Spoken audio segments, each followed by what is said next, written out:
6টা দোয়া এবং জিকির আছে, যেই দোয়া জিকিরগুলো কোরআন হাদিসে বর্ণিত সকল দোয়া জিকিরের খোলাসা, সারমর্ম এবং নির্যাস। এই 6টাকে যদি কোনো মুসলমান নিয়মিত আঁকড়ে ধরে, তাহলে কোরআন এবং হাদিসের যত দোয়া এবং জিকির আছে কেমন যেন তার নির্যাসটা নিয়মিত সে আমল করলো। বলবো সেগুলা। এই 6টা দোয়া এবং জিকিরের মধ্যে সর্বপ্রথম হলো নবী করিম সাল্লাল্লাহু আলাইহি সাল্লামের প্রতি দুরূদ প্রেরণ করা।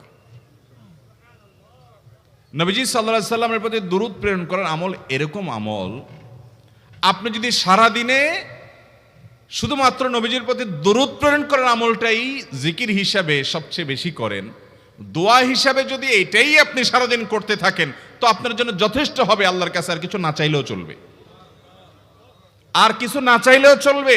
দুরূদ মানে হলো নবীজির জন্য দোয়া করা। ভাই, আল্লাহ তার হাবিবকে রহম করবেন, আপনার আমার দোয়ার দিকে আল্লাহর তাকানোর কোনো ঠেকা আছে? নবীজি কি আমাদের দোয়ার কোনো মুখাপেক্ষী? কিন্তু আমরা তার জন্য দোয়া করলে